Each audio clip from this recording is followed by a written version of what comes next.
ప్రతి ఒక్కరూ తప్పక వినవలసిన హార్ట్ టచింగ్ కథ. వస్తాయి శ్వేత, ఎక్కడ చచ్చావే? నేను ఒక్కడిని 2 నిమిషాలు అయ్యింది ఆఫీస్ నుంచి వచ్చిన.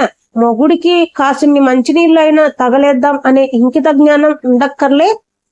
మీ పుట్టింటి వాళ్ళు నీకు మొగుడిని ఎలా గౌరవించాలి అనేది కూడా నేర్పించలేదా? డిగ్రీలకి డిగ్రీలు చదివేము అంటూ వచ్చేస్తారు, ఎవరిని ఉద్ధరించడానికో మరి అంటూ ఉరుములే లేని పిడుగులా సాగిపోతున్న భర్త రాజారాం తిట్ల ప్రవాహానికి అడ్డుకట్ట వేస్తూ శ్వేత మంచినీళ్ళ గ్లాస్తో అతని ముందుకు వచ్చింది. కళ్ళలోంచి బయటకు రాబోతున్న కన్నీటి ఆపుకుంటూ నీళ్ల గ్లాసు అతని చేతికిచ్చి ఒంటింట్లోకి వెళ్ళిపోయింది. అంతా నా కర్మ, ఇది ఒక మూగమొద్దు, ఎలాంటి రెస్పాన్స్ ఉండదు, ఎప్పుడు చూడు ఏడుపు మొహం వేసుకుని ఉంటుంది అని మనసులో అనుకుంటూ తినడానికి ఏమైనా తగలేయవే నాకు అంటూ గట్టిగా అరిచాడు. వంటింట్లో ఉన్న శ్వేత హడలిపోతూ ఇదిగో తెస్తున్నానండి అంటూ అప్పుడే వేడివేడిగా చేసిన పకోడీలను ప్లేట్లో వేసుకుని తీసుకెళ్లి అతని ముందు టీపాయ్ మీద పెట్టింది. ఇంత వేడిగా తీసుకొచ్చి నా ముఖాన్ని కొట్టకపోతే కాస్త చల్లారాక పెట్టి చావచ్చుగా అంటూ మళ్ళీ తిట్లదండకం అందుకున్నాడు. శ్వేత అతని మాటలకు వణికిపోతూ వంటింట్లోనే ఉండిపోయింది, నిశ్శబ్దంగా ఏడ్చుకుంటూ. రాజారాం శ్వేతకి పెళ్ళై ముచ్చటగా 3 ఏళ్ళు అవుతుంది. అతనికి కోపం చాలా ఎక్కువ. పెళ్ళైన దగ్గర నుంచి ఇదే వరస. ఎప్పుడు చూడు భార్యను తిడుతూనే ఉంటాడు. భార్య అంటే అతని దృష్టిలో ఒక బానిస. అతను చెప్పిన పనల్లా చేస్తూ అతని అవసరాలన్నీ తీరుస్తూ కుక్కిన పేనులా పడి ఉండాలి. శ్వేత అసలే చాలా నెమ్మదస్తురాలు. ఆమె మెతకదనం, మంచితనం అతనికి మరింత అలుసు అయ్యింది. అందుకే మరింతగా రెచ్చిపోతున్నాడు. శ్వేత అతని ప్రవర్తన గురించి అటు అమ్మా నాన్నలకు అత్తమ్మలకు చెప్పలేక తనలో తానే సతమతమైపోతుంది. తనకు ఈ బానిస బ్రతకడం చాలా కష్టంగా ఉన్నా ఎక్కడైనా ఎలాంటి పరిస్థితుల్లోనైనా సర్దుకుపోవాలి అని తన చిన్నప్పటి నుంచి అమ్మా నాన్న చెప్పే మాటలు గుర్తుకు తెచ్చుకుంటూ అతను మారుతాడేమో అని ఓపిక పడుతూ కాలాన్ని అలా కన్నీళ్లతో నెట్టుకొచ్చేస్తుంది శ్వేత. ఆ రోజు ఆదివారం. తీరిగ్గా 10ంటికి లేచి కాఫీ తాగుతూ పేపర్ చదువుతున్నాడు రాజారాం. మధ్య మధ్యలో శ్వేత మీద చిట్లవాన కూడా కురుస్తూనే ఉన్నాడు. అలవాటుగా ఇంతలో బయట ఆటో సౌండ్ వినిపించి బయటకు వచ్చాడు రాజారాం. చెల్లెలు జానకి ఆటో దిగి ఆటోలో ఉన్న పెద్ద సూట్ కేసు దింపి ఆటో అతనికి డబ్బులు ఇచ్చి పంపించేసింది. రాజారాం తన చెల్లెలకి ఎదురు వెళ్లి సూట్ కేసు అందుకున్నాడు. ఇదేంటి ఇంత బరువు ఉంది అంటూ లోపలికి తీసుకొచ్చి పెట్టాడు. బావగారు రాలేదా జాను అంటూ అడిగాడు. జానకి అన్నవంక ఒకసారి నిరసనగా చూసి హూ అంటూ లోపలికి వెళ్ళిపోయింది. ఇంతలో శ్వేత వచ్చి బాగున్నావా జానకి అంటూ అడిగింది. ఏదో బ్రతికి ఉన్నాలే అంది కుళ్ళ విరుపుగా. అన్నయ్య ఎలా ఉన్నారు అని అడిగింది శ్వేత. మీ అన్నయ్యకేం మాయరోగం, రాయిలా బాగానే ఉన్నాడు, నన్ను ఏడిపించుకుని తింటూ అంది కొట్టినట్టుగా. రాజారాం ఆ మాటలని వింటూనే ఉన్నాడు. చెల్లెలి దగ్గరకు వచ్చి ఏమైంది జాను, బావగారితో ఏమైనా గొడవ పడ్డావా అంటూ అడిగాడు. అసలు నేను గొడవ పడడానికి ఎక్కడ ఉంటుంది, పొద్దున లేచినప్పటి నుంచి రాత్రి నిద్రపోయే వరకు ఒక ఆఫీస్కి వెళ్లే టైం తప్ప మిగిలిన అంతసేపు నన్ను ఏదో ఒక వంకతో తిడుతూనే ఉంటాడు.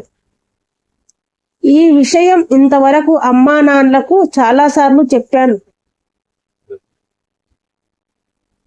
సర్దుకుపో అని చెప్తున్నారు, కానీ ఇలా ఎన్నాళ్ళు సర్దుకుపోను, ఎన్ని రోజుల బానిస బతకమంటావు? నేను కాస్తో కూస్తో చదువుకున్నాను, ఏదో ఒక ఉద్యోగం చేసి నా బ్రతుకు నేను బ్రతకగలను. నన్ను ఆయన దగ్గరికి వెళ్ళమని మాత్రం చెప్పొద్దు అన్నయ్య. ఒకవేళ నువ్వు అలా చెప్తే నేను వెళ్ళి ఏదో ఒక వర్కింగ్ ఉమెన్స్ హాస్టల్లో ఉంటాను అంటూ రాజారాంకి మరీ మాట్లాడే అవకాశం లేకుండా ఖరాఖండిగా చెప్పేసింది జానకి. రాజారాంకి ఏం చేయాలో అర్థం కాలేదు. బావగారికి ఫోన్ చేస్తే స్విచ్ ఆఫ్ వస్తుంది. మళ్ళీ మర్నాడు జానకితో బావగారి ప్రవర్తన తీసుకువచ్చాడు. ఫోన్లో జాను ఈ ఒక్కసారికి చూడు నేను ఫోన్లే జాను ఈ ఒక్కసారికి చూడు నేను తీసుకెళ్తాను నిన్ను మీ ఇంటికి. బావగారికి గట్టిగా వార్నింగ్ ఇస్తాను. మళ్ళీ మళ్ళీ అలా ప్రవర్తించకుండా నిన్ను చులకనగా చూడకుండా అంటూ నచ్చజెప్పబోయాడు. చాలే ఊరుకో అన్నయ్య, నీ ప్రవర్తన ఏమైనా సరిగ్గా ఉందా ఏంటి? వదినతో నువ్వు అంతేగా, వదిన్ని పురుగు కంటే హీనంగా చూస్తావు. నువ్వు బావగారికి ఏమని చెప్తావు? ముందు నువ్వు నీ ప్రవర్తన మార్చుకొని నీ భార్యని బాగా చూసుకో, తర్వాత నా మొగుడికి బుద్ధి చెప్పుదువు గాని. అయినా మీ మగాళ్ళకి పెళ్ళాలంటే బాగా లోకువ. అందుకే భార్యను హింసిస్తూ వారి పట్ల షాడిజం చూపిస్తూ ఉంటారు అంటూ నోటికొచ్చిన తిట్లు అన్నీ తిట్టేసింది తన అన్నయ్యని. శ్వేత ప్రేక్షక పాత్ర వహించడం తప్ప మరేమీ మాట్లాడలేదు. రాజారాంకి శ్వేతతో తన ప్రవర్తన గుర్తొచ్చింది. తను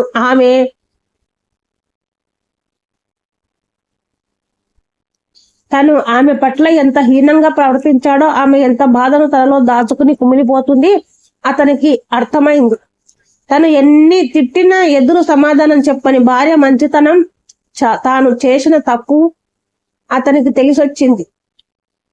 చొప్పున శ్వేత దగ్గరికి వెళ్లి ఆమె 2 చేతులు పట్టుకుని, ఇన్నాళ్ళు నేను ఎంతో తప్పుగా ప్రవర్తించాను, నన్ను క్షమిస్తావా శ్వేత అంటూ కన్నీళ్లతో ఎంతో ప్రేమగా అడిగాడు. శ్వేత వెంటనే, మీ నుంచి నాకు కావాల్సింది ప్రేమ అనురాగం మాత్రమే, క్షమాపణలు కాదండి. నేను మీలో ఇలాంటి మార్పే రావాలని కోరుకున్నాను. నాకు ఇంతకు మించి ఏమీ అక్కర్లేదు అంది ఆనందంగా కన్నీళ్లతో శ్వేత. ఇంతలో జానకి, అమ్మయ్య మా అన్నయ్యలో మార్పు వచ్చింది, ఇక నా నటన ఆపేయవచ్చు అంటూ హాయిగా నవ్వింది. నటన ఏంటి అంటూ ఆశ్చర్యపోయాడు రాజారాం.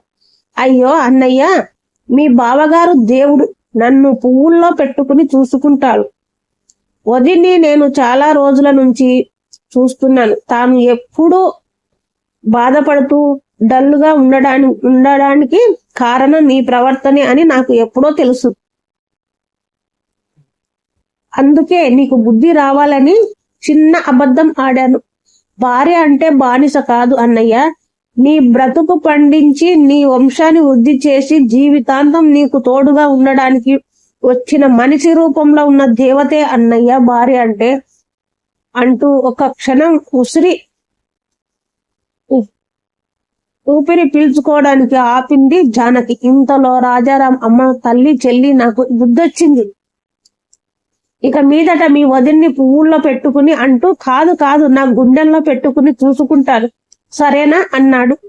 శ్వేత వంక చిలిపిగా చూసి నవ్వుతూ శ్వేత భర్త మాటలకు చాలా అందంగా సిగ్గుపడింది. అది చూసి జానకి నవ్వుతూ, ఇప్పుడు మీ ఇద్దరి మధ్య నేను ఎందుకు? పానకంలో పుడకలా నన్ను బస్సు ఎక్కించే అన్నయ్య, పాపం మీ బావగారు నేను లేక భోజనానికి ఇబ్బంది పడుతూ ఉంటారు.